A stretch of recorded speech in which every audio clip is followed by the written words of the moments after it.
Aku itu jauh banget ya, background-nya bukan dari data atau pernah belajar data gitu sebelumnya. Jadi waktu dulu kuliah S1 itu background aku itu manajemen. Jadi kayak data itu menjadi sebuah satu hal yang penting gitu untuk bisa diterapkan di dalam industri gitu ya. Jadi semua keputusan itu harus pakai data. Belajar data science itu with no background gitu kan sama sekali. Nah itu kendalanya apa kalau untuk Kak Sylvia sendiri?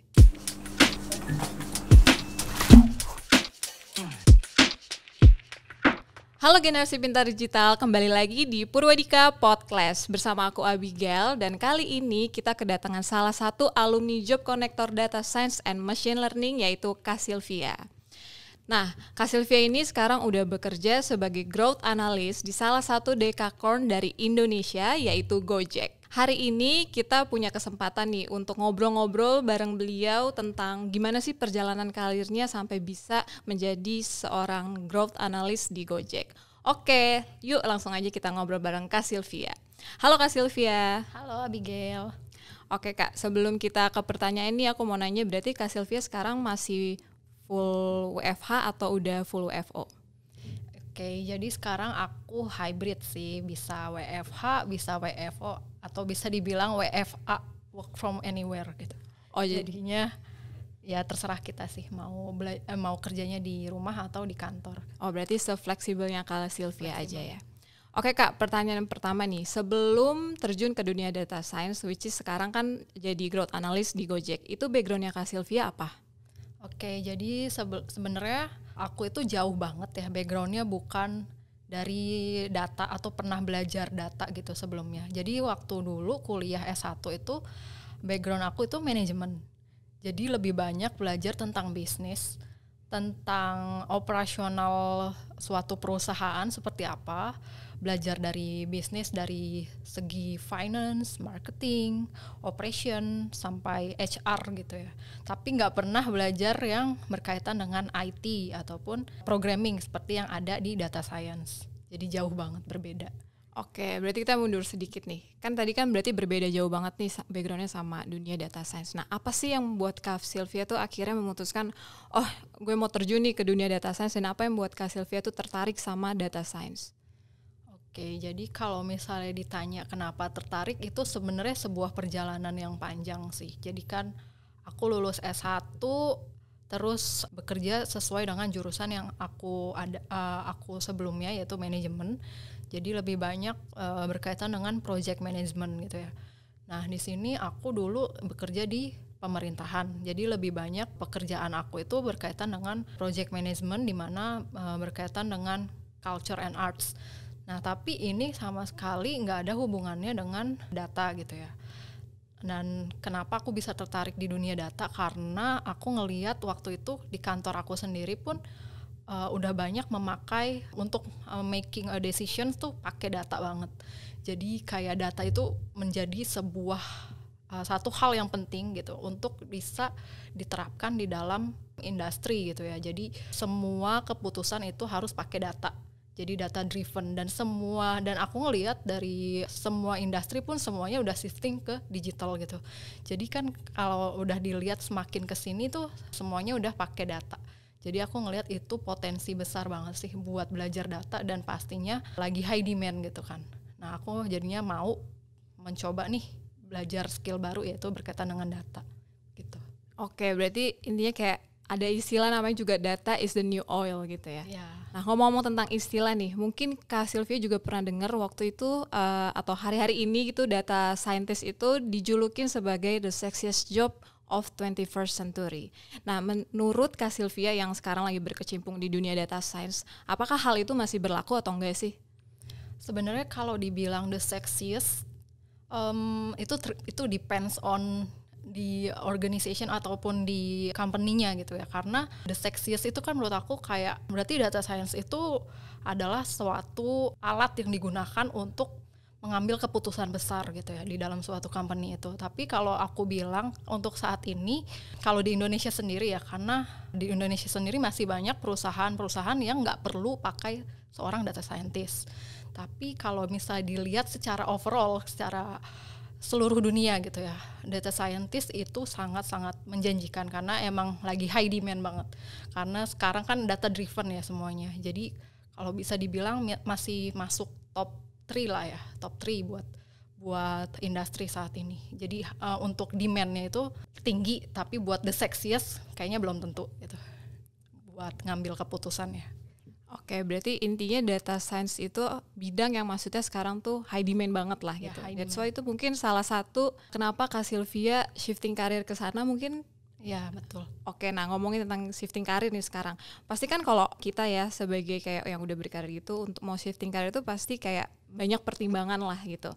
Nah waktu itu Kak Sylvia tuh apa hal yang Kak Sylvia pertimbangin sih? Dan sempet gak ada keraguan? Oke, jadi kalau misalnya yang dipertimbangin apa, sebenarnya banyak keraguan juga sih, karena kan waktu itu udah ya kalau orang bilang udah safety lah ya, udah karirnya udah bagus. Apa sih yang mau dicari lagi gitu? Ngapain pindah-pindah gitu kan? Karena udah kerja di pemerintahan terus kayak udah aman gitu ya, udah secure gitu kan. Secara finansial pun udah stabil. Nah, tapi aku ngerasa ini pekerjaan yang aku kurang sukain karena aku ngerasa culture-nya kurang sesuai dengan diri aku sendiri dan masih banyak hal-hal lainnya yang menurut aku kurang memotivasi aku untuk bekerja lebih serius dan bekerja lebih semangat gitu ya. Nah, aku jadinya kayaknya ini bukan passion aku ngerasa kayak gitu dulu. Dan peluang untuk menjadi seorang yang bisa bekerja di bidang data itu kan lagi high demand, dan aku ngerasa kayaknya aku bisa nih mengikuti peluang itu gitu. Oke, berarti kan udah dipertimbangin secara matang terus akhirnya oke, mau shifting karir ke dunia data science. Nah, step pertama yang Kak Sylvia lakuin tuh apa? Jadi kan dulu aku kan udah kerja nih, tapi kan aku harus nyari ilmu baru kan tentang data. Aku pertama nyari-nyari tahu dulu sih data science itu ilmunya apa aja, aku harus belajar apa aja. Dan karena aku tipe orang yang lebih baik diajarin orang, jadi aku juga cari tempat bootcamp yang emang memfasilitasi semua ilmu tentang data science begitu. Oke, berarti kan itu bootcampnya adalah kita ngomong Purwadika gitu. Ya. Nah, penasaran banget nih, pasti kan juga kita lihat lah sekarang banyak banget bootcamp yang menawarkan tentang training untuk bisa menjadi seorang data scientist gitu kan. Kenapa akhirnya Kak Sylvia memutuskan untuk pilih Purwadika? Oke, jadi kalau misalnya ditanya kenapa Purwadika, kalau Purwadika kan ada tawaran job connector nih. Jadi yang udah graduate, udah lulus dari Purwadika pasti akan masuk ke job connectornya gitu. Nah, di sini kan aku lagi posisi insecure juga ya, takut nggak dapat kerja. Untuk mengurangi rasa insecure itu aku pasti nyari lembaga yang lebih memberikan banyak benefit gitu ya. Nah, salah satunya di Purwadika kan ada tawaran job connector nih. Jadi aku ngerasa bisa jadi aku bisa dapat kerjaan nih dari job connector yang ditawarin sama Purwadika begitu. Oke, berarti kan tadi Kak Sylvia udah ceritain pertimbangannya nih gitu. Kenapa akhirnya pilih bootcamp dari Purwadika gitu. Nah, sekarang ketika Kak Sylvia udah masuk job connector data science and machine learning di Purwadika, pengalamannya Kak Sylvia tuh gimana? Boleh diceritain? Rasanya tuh kayak campur aduk sih. Kayak pertama-tama kan dikenalin programming gitu ya, belajar Python. Jadi kayak belajar Python fundamental gitu kan. Nah, terus di situ aku kayak cultural shock kali ya dibilangnya. Kan belum pernah megang coding gitu, belum pernah belajar programming. Terus tiba-tiba disuruh bikin coding gitu kan. Yang berkaitan dengan matematik, terus buat solving problem gitu kan dari coding gitu. Aku pertama sih masih kayak ini apa sih gitu kan, ini apa sih, ini buat apaan sih codingnya gitu, kayak logika aku belum main gitu kan. Terus jadinya masih belum terbiasa juga, terus masih banyak nanya juga sama tutornya, sama teman-temannya juga. Ya udah jadinya pertama masih kesusahan, terus lama-lama kan jadi terbiasa ya buat coding, buat solving problem gitu. Jadinya udah terlatih sih buat coding gitu kan.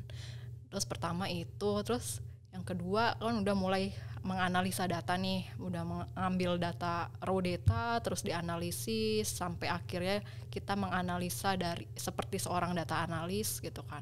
Kita bikin kayak visualisasi buat mempermudah memberikan gambaran apa sih data yang kita cari ini gitu kan. Di situ aku seneng banget sih, sampai akhirnya bikin building machine learning, sampai akhirnya deploy di web application. Itu aku seneng banget sih, rasanya kayak wah keren banget gue gitu bisa bikin kayak gini gitu kan. Yang tadinya aku nggak pernah bikin hal-hal yang berkaitan dengan IT, terus tiba-tiba jadi kayak bikin di web application tuh kayak seneng banget sih, kayak itu sebuah project yang berhasil banget gitu kan, satisfied gitu ya, karena itu hasil dari diri sendiri gitu kan. Oke, keren banget. Usaha. Nah, kalau ngomongin data science, mungkin dari berbagai macam orang gitu ya, mungkin kayak pengen banget nih masuk ke dunia data science, tapi mereka tuh kayak ragu gitu, kayak data science tuh harus jago matematika nggak sih gitu. Kalau menurut Kak Sylvia itu gimana Kak? Sebenarnya data science itu ya kalau bisa dibilang data science emang ilmunya ada 3, dari matematik, programming, sama bisnis domainnya gitu kan, atau business knowledge-nya. Nah di sini sebenarnya kalau bisa dibilang harus jago matematik nggak juga sih menurut aku. Kayak sebenarnya kalau misalnya di kantor aku sendiri ya, buat seorang data scientist itu gak mesti harus yang dari jurusan matematika gitu, atau harus dari jurusan IT, karena sebenarnya semua itu bisa dipelajarin asalkan ada kemauan.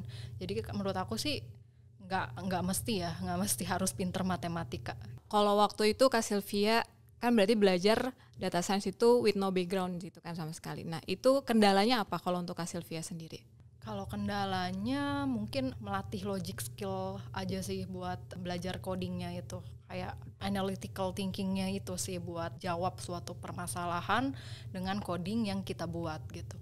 Itu sih dulu awal-awalnya. Tapi karena udah terbiasa, menurut aku itu bukan suatu obstacles lagi ya, itu bukan suatu rintangan yang besar lah kalau udah terbiasa kita menjalani ataupun membuat script di programming itu gitu.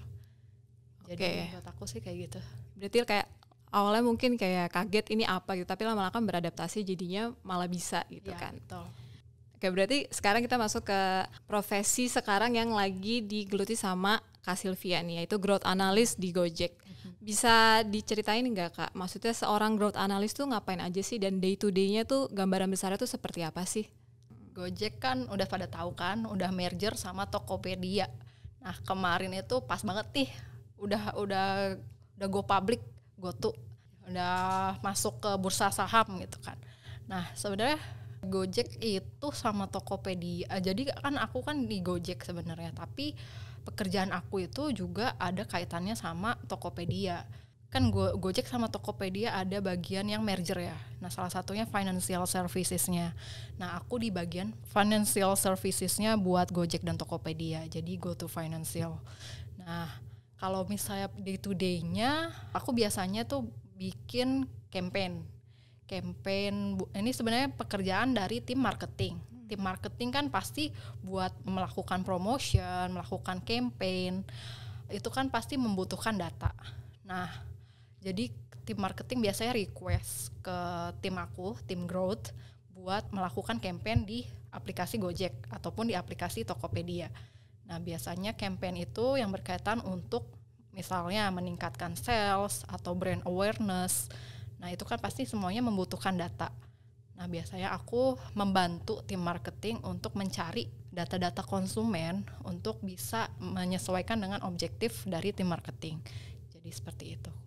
Oke, berarti kan kalau ngomongin growth analyst di perusahaan Gojek, itu Kak Sylvia tuh kerja per grup atau individual atau gimana Kak flow-nya? Sebenarnya di Gojek tuh semuanya pasti tim gitu ya. Semuanya tuh pekerjaan dilakukan secara tim. Dan ini tuh timnya besar sekali, dan kayak tim aku di growth aja itu ada sekitar 8 orang. Dan untuk overall kalau ibaratnya satu departemen itu, departemen product marketing itu bisa banyak banget, bisa 20 orang lebih lah ya. Nah, jadi ini semuanya tim, jadi sama saling bahu-membahu gitu ya. Dari tim marketing minta request ke tim growth, dan tim growth kolaborasi sama tim risk atau tim data science atau tim research buat menganalisa data yang mereka minta begitu. Oke, berarti Kak Sylvia ini kan seorang growth analyst gitu. Seringnya tuh tektokannya sama divisi apa? Marketing atau apa? Ini kan karena aku lebih ke Jadi kan aku kan menganalisa data untuk tim marketing ya. Jadi pasti lebih banyak tektokan sama tim marketing.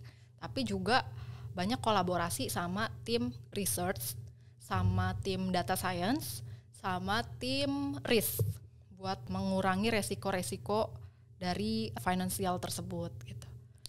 Oke, keren banget berarti. Nah, ngomongin tentang masih seputar karir Kak Sylvia saat ini, apakah dulu tuh pernah terlintas gak sih? Mungkin kayak emang nih karir impiannya pengen di startup Dekakorn gitu atau perusahaan Gojek, atau dulunya tuh gak expect sama sekali ternyata sampai saat ini bisa jadi growth analyst di perusahaan Gojek.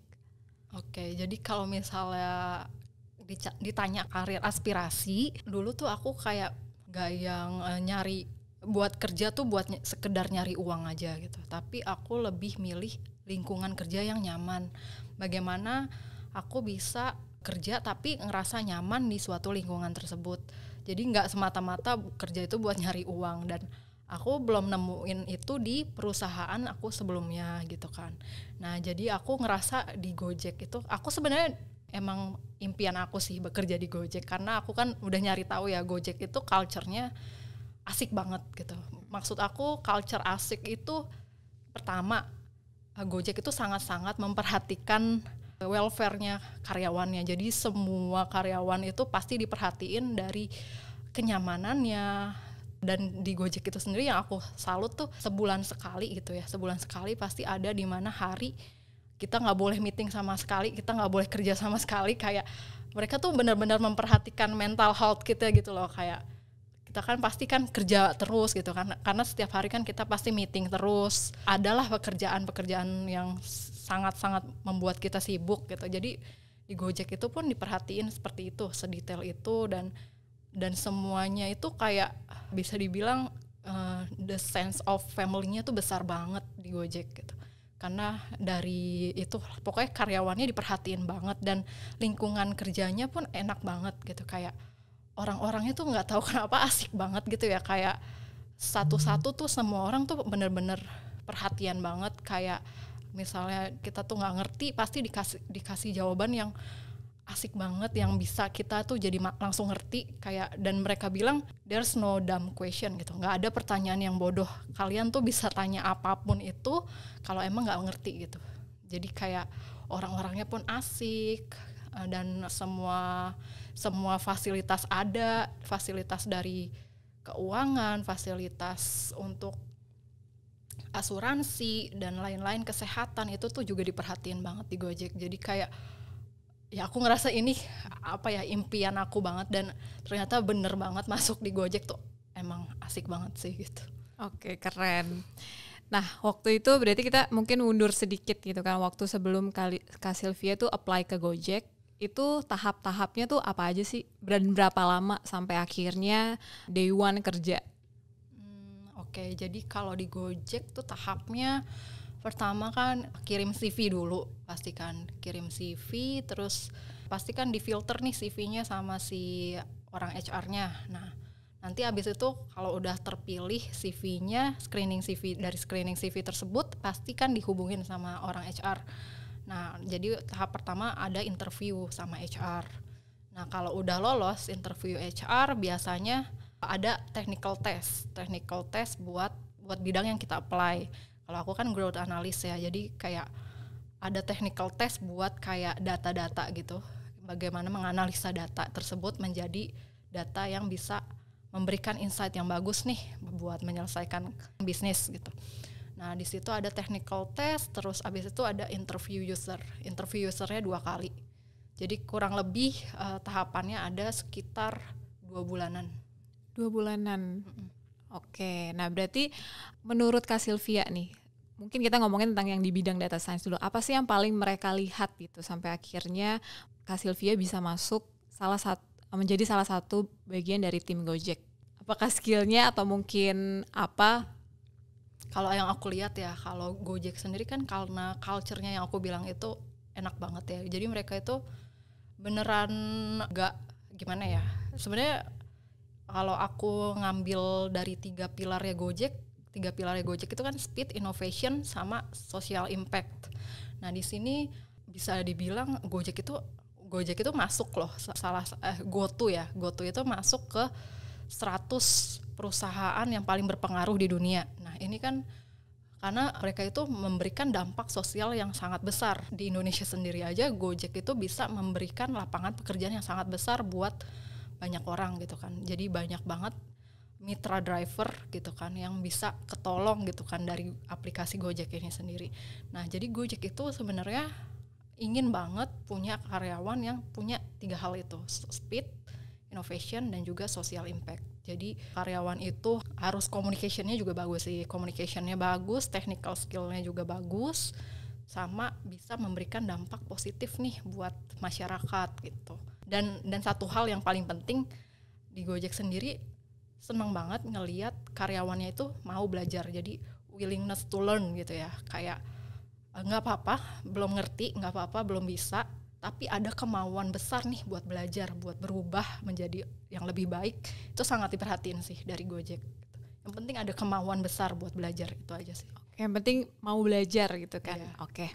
Nah Kak Sylvia, pasti sebelum kita mulai podcast nih, pasti udah banyak banget teman-teman tuh yang tertarik untuk terjun ke dunia data science. Dan pastinya setelah mereka nonton podcast kita berdua nih ngobrol tentang perjalanan karir Kak Sylvia sampai akhirnya bisa jadi growth analyst di Gojek, mereka tambah tertarik. Nah, boleh mungkin Kak Sylvia kasih tips ke mereka mungkin yang lagi ragu pengen pindah dari karir mereka ke karir dunia data science, atau tipsnya gimana sih caranya awal banget nih untuk terjun ke dunia data science gitu. Oke, jadi kalau misalnya ditanya tipsnya, itu beneran dari motivasi diri sendiri sih. Harus punya kemauan. Pertama harus punya kemauan buat mencoba hal baru ya. Kayak aku kan tadinya nggak pernah tuh belajar coding, tapi aku tuh pengen gitu punya pekerjaan yang berkaitan dengan data. Aku tuh pengen kerja di startup kayak Gojek gitu kan. Dulu kan aku kayak gitu ya mikirnya. Jadi meskipun berat awalnya, nggak apa-apa loh, coba aja gitu, belajar data. Meskipun itu susah awalnya, meskipun kita nggak ngerti itu apa sih gitu kan, itu apa sih codingnya, kok gini banget, susah banget, ribet banget. Tapi nggak apa-apa loh, dicoba aja, karena buat menambah ilmu itu menurut aku sih nggak ada salahnya sih. Apapun itu ilmunya, selama itu beneran kepake ilmunya ya. Apalagi sekarang ilmu-ilmu kayak data ataupun ilmu yang berkaitan dengan digital kan sangat-sangat high demand ya sekarang ya. Jadi menurut aku buat mencoba ilmu baru yang berkaitan dengan dunia digital tuh menurut aku sih nggak apa-apa loh dicoba. Nggak ada salahnya dan nggak ada ruginya gitu. Oke, jadi buat teman-teman yang masih bingung, masih ragu-ragu nih buat shifting karir gitu kan ke dunia digital atau belajar data atau belajar ilmu-ilmu yang berkaitan dengan dunia digital, menurut aku nggak ada salahnya loh, coba aja dulu, coba belajar dulu, karena itu pasti akan berguna banget loh buat industri apapun itu saat ini, karena semuanya kan udah shifting digital juga kan semua industri. Nah jadinya menurut aku coba aja dulu. Nah kalau kata Gojek pasti ada jalan setelah kita coba gitu. Oke, wow, thank you so much Kak Sylvia. Kalau orang bilang-bilang nih podcast ini tuh isinya daging banget gitu. Jadi apa yang Kak Sylvia sudah sampaikan, apalagi khususnya untuk kalian nih yang lagi masih ragu-ragu mau berkecimpung di dunia data science tapi masih mikir-mikir gimana cara mulainya, podcast ini mungkin bisa menjawab kebutuhan atau informasi yang perlu kalian dengar gitu. Dan kita berharap teman-teman bisa menemukan jalan untuk meraih karir impian kalian. Dan untuk kalian yang udah nonton podcast ini dari awal sampai akhir, thank you so much dan see you in another podcast. Bye-bye. Bye.